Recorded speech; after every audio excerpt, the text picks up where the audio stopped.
أيها الذين آمنوا اتقوا الله وقولوا قولا سديدا يصلح لكم أعمالكم ويغفر لكم ذنوبكم ومن يطع الله ورسوله فقد فاز فوزا عظيما. أما بعد فإن أصدق الحديث كتاب الله وخير الهدي هدي محمد صلى الله عليه وسلم وشر الأمور محدثاتها وكل محدثة بدعة وكل بدعة ضلالة وكل ضلالة في النار. Para pendengar Ustaz Hadi Syarudin yang benar ini Alhamdulillah, alhamdulillah syukur kita kepada Allah Subhanahu wa taala. Dan kita sedang memulakan surah Taubah, satu uraian yang baru, tafsiran yang baru daripada uraian kita, tafsiran kita di IQ.FM ini. Firman Allah Subhanahu wa taala dalam ayat yang pertama yang kedua di surah Taubah ini, bara'atun minallahi wa rasulihi ila alladziina ahadtum minal musyrikin. Fasihu fil ardi arba'ata ashhurin wa'lamu annakum ghayru mu'jizillah wa anna Allah mukhzil kafirin. Inilah pernyataan pemutusan hubungan dari Allah Subhanahu wa taala dan Rasulnya yang dihadapkan kepada golongan musyrikun yang kaum muslimin telah mengadakan perjanjian dengan mereka. Maka berjalanlah kamu, wahai kaum musyrikun, di muka bumi selama 4 bulan, dan ketahuilah bahawa sesungguhnya kamu tidak akan dapat melemahkan Allah Subhanahu wa taala. Dan sesungguhnya Allah menghina orang-orang kafir. Jadi surah yang mulia ini termasuk di antara surah yang terakhir diturunkan kepada Nabi sallallahu alaihi wasallam. Seperti yang telah diriwayatkan oleh Imam Al-Bukhari dari Al-Bara' bin Azib.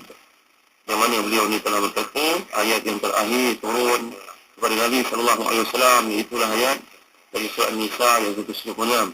Yastaftunaka qulillahu yuftikum bil kalalah. Mereka minta fatwa kepadamu tentang kalalah. Katakanlah bahawa Allah telah memberi fatwa kepadamu tentang kalalah.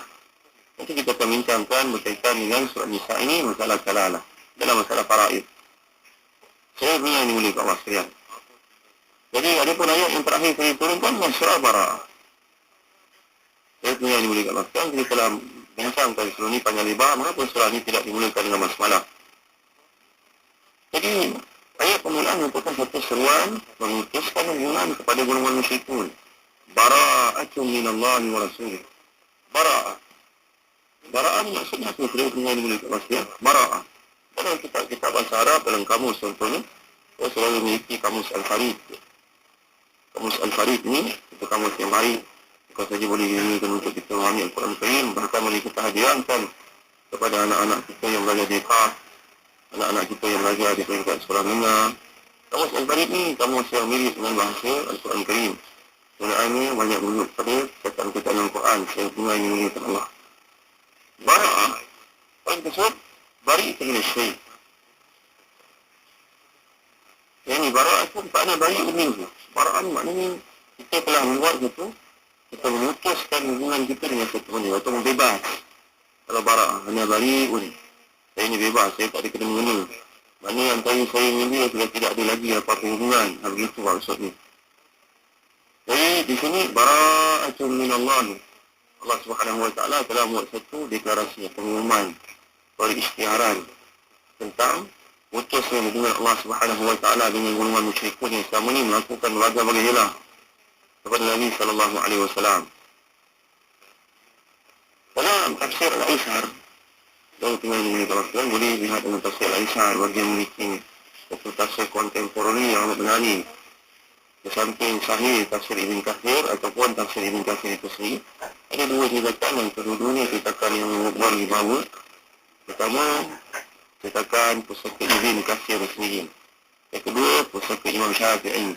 Yang kedua-duanya merupakan dua publication yang menghormati dan perkataan-perkataan berterimaannya amat selari dengan bahasa kita Islam sebagai pendengar yang menyebut Allah sekalian. Dan kalau kita nak memiliki, ini kita tafsir Al-Ishar. Kita kalau sunnah. Jadi ayat ini surah At-Taubah ni seperti yang telah kita uraikan, diturun selepas Nabi sallallahu alaihi wasallam pulang dari perang Tabuk. Dan pada tahun yang sama Nabi telah menyuruh Sayyidina Ali karamallahu wajhahu untuk menyampaikan pesan ini. Sedang ini menurut Allah sekalian, janganlah kita lihat seperti yang telah kita uraikan terdahulu, seolah-olah macam Sayyidina Ali ni mempunyai kelebihan yang begitu ketara ke atas Abu Bakar radhiyallahu anhu. Tidak, kita harus faham karakter para sahabat ni Nabi letakkan satu itu pada tempatnya. Walaupun Nabi telah bersabda la yu'addi anni ila rajulun min ahli baiti, tidak boleh menyampaikan perkara ini melainkan seorang yang datang daripada keluargaku. Nabi telah suruh Sayyidina Ali ukhruj bi hadhihi al-qissah min sadri bara'ah. وأذن في الناس يوم النهر إذا اجتمعوا بمنى أنه لا يدخل الجنة كافر ولا يحج بعد العام مشرك ولا يطوف ببيت عريان ومن كان له عند رسول الله عهد فعهده إلى مدته. Wahai Ali, pergilah kamu membacakan surah Bara'ah ini kepada mereka pada hari nahar. Hari nahar ni hari raya Aidil Adha di Mina. Sampaikan kepada mereka bahawa tidak akan masuk syurga seorang kafir. Tidak boleh menunaikan ibadah haji selepas tahun ini seorang musyrik. Tidak boleh tawaf di Baitullahil Haram dalam keadaan berbogil, telanjang. Dan sesiapa yang masih ada perjanjian dengan Nabi, maka perjanjian itu dilanjutkan selama 4 bulan. Jadi merupakan amaran daripada Nabi agar Sayyidina Ali menyampaikannya. Kerana Sayyidina Ali seorang pemuda. Sayyidina Ali telah menunjukkan ketokohannya dalam perang Badar, membunuh. Sayyidina Ali karramallahu wajhah juga kita telah lihat dalam banyak peristiwa menunjukkan kekuatannya, ketangkasannya dan juga keteguhan semangatnya. Maka dengan sebab itu Nabi SAW letakkan Sayyidina Ali untuk membacakan watikah itu. Abu Bakar radhiyallahu anhu merupakan seorang sahabat yang hebat, yang terpilih, yang menuruti Nabi dalam hijrah. Itu semua peristiwa yang kita maklumi. Tetapi Abu Bakar karakternya seorang lemah lembut, sopan santun. Maka ayat ini merupakan satu amaran tidak sesuai dibacakan oleh seorang yang bersifat dengan sifat sopan santun, kerana ia bermakna tegas. Jadi perkara ini harus kita faham sebagai pendengar yang dimuliakan Allah sekalian. Ilmu mencintai keluarga Rasulullah SAW itu tidak dinafikan. Maka dalam perkara ini, ia merupakan satu amaran kepada golongan musyrikun, tinggal 4 bulan saja bagi kamu. Kamu boleh bergerak bebas di Mekah ini dalam keadaan aman selama 4 bulan. Kalaulah kamu masuk Islam, itu lebih baik. Kalau kamu tidak mahu masuk Islam, kamu tidak boleh duduk lagi di Mekah ini. Kamu kena keluar. Jangan berada di sini lagi.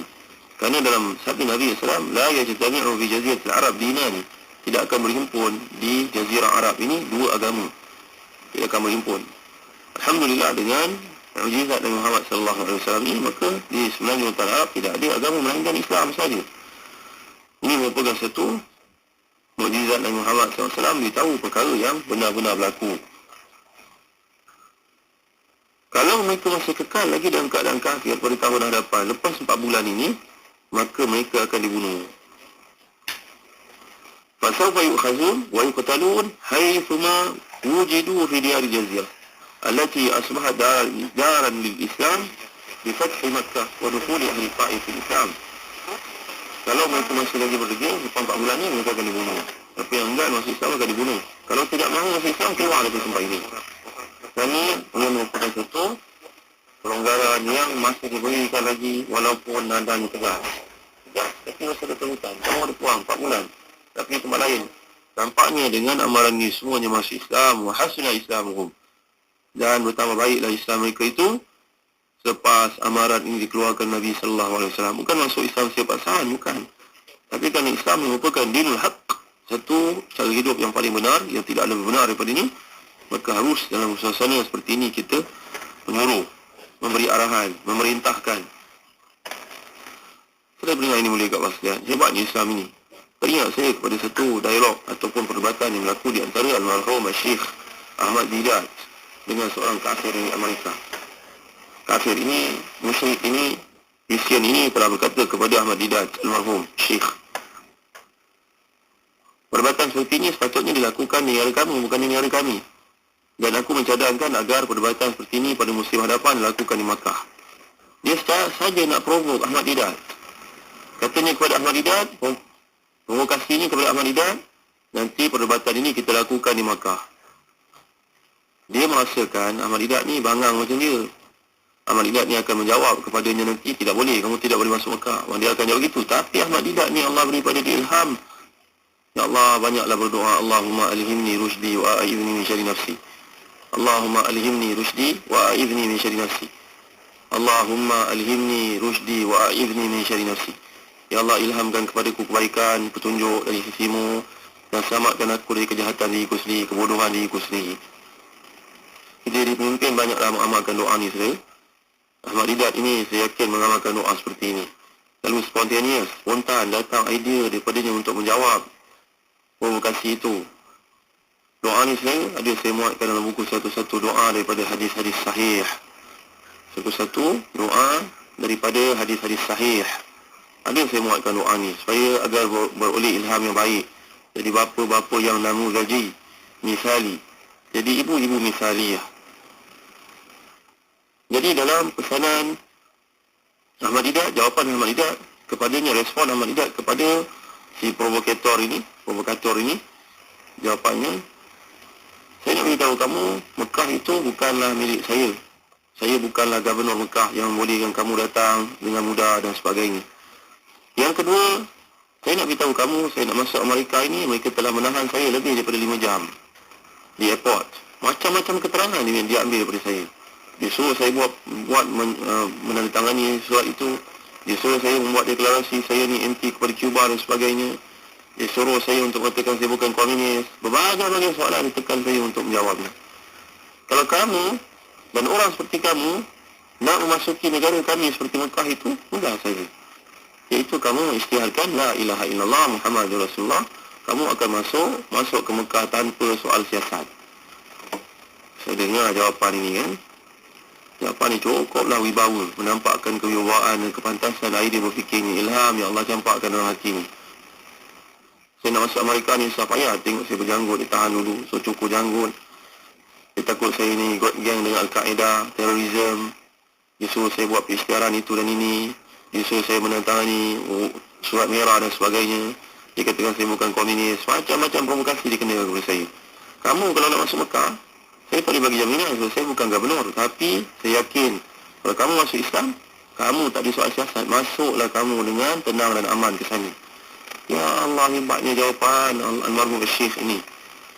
Saya punya mulia kat sekalian. Jadi dalam ayat yang sedang kita bincangkan, Nabi SAW mengarahkan Sayyidina Ali yang bersifat dengan sifat tegas dan berani ini, dan dialah yang paling layak untuk menyampaikan watikah itu supaya kamu ada peluang lagi 4 bulan. Lepas 4 bulan ni kalau kamu kekal lagi dalam keadaan kafir, kamu akan dibunuh. Kalau kamu tidak mahu masuk Islam mungkin bumi ini, kamu keluarlah pergi ke tempat lain kerana bumi ini milik kami. Diberikan Allah Subhanahu wa taala seperti yang telah kita belajar, walaqad katabna fi zaburi min ba'di dzikr anna al-arda yarithuha ibadiyas salihun. Bahawa bumi ini milik Allah, Allah akan wariskan, Allah akan berikan kepada orang-orang yang beriman. Saudara yang mulia kat sekalian, ini adalah satu amaran daripada Allah Subhanahu wa taala, pemutusan hubungan Allah SWT dengan rasulnya terhadap golongan yang ingkar. Ayat ini sebenarnya berkaitan dengan kalangan kaum mukminin, sahabat-sahabat Nabi ini dengan Nabi sebagai ketuanya. Mereka ada perjanjian dengan kaum musyrikun secara mutlak yang tidak ditentukan waktunya. Atau bagi orang yang perjanjiannya dengan mereka kurang dari 4 bulan, maka harus disempurnakan menjadi 4 bulan. Adapun bagi mereka yang perjanjiannya dalam batas waktu tertentu, maka harus dilaksanakan sampai batas waktu yang telah dipersetujui, bagaimanapun keadaannya. Jadi ayat ini adalah dibuktikan, perkaranya dibuktikan dengan ayat yang keempat, fa'atimu ilaihim ahdahum ila muddatihim, maka terhadap mereka tu sempurnakanlah janji sampai waktunya. Dan begitu juga kalau kita lihat dalam hadis yang telah disampaikan Nabi kepada Sayyidina Ali untuk dibacakan, man kana bainahu wa bain Rasulillahi ahdun fa'ahdu ila muddatih. Sesiapa yang masih ada perjanjian dengan Nabi dan orang-orang Islam dan dia tidak pernah melanggar perjanjian itu, maka perjanjian itu masih kekal hingga ke waktu yang telah dipersetujui. Pendapat ini juga merupakan satu riwayat dari Al-Kalbi, dari Muhammad bin Ka'ab Al-Qurazi dan yang lain-lain. Abu Masy'ar Al-Madani berkata, telah menceritakan kepada kami Muhammad bin Ka'ab Al-Qurazi dan lainnya bahawa pada musim haji tahun ke-9 Hijrah, Nabi memutuskan Abu Bakar As-Siddiq radhiyallahu anhu sebagai Amirul Hajj, ketua rombongan haji. Dan Nabi juga telah mengutus Sayyidina Ali karamallahu wajhah untuk membawa 30 atau 40 ayat yang awal dari surat Taubah untuk dibacakan.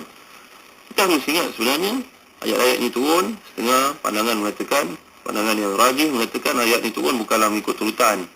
Terdapat ayat yang mendahului yang lain, padahal kedudukannya selepas ayat tersebut. Baik, setelah pendengar ini mulia Allah sekalian, nanti kita akan huraikan lanjut dan kuliah akan datang. Allahu a'lam. Wa sallallahu ala sayyidina Muhammad wa ala alihi wa sahbihi wa baraka wasallam. Walhamdulillahi rabbil alamin. Wa barakallahu fikum. Wassalamualaikum warahmatullahi wabarakatuh.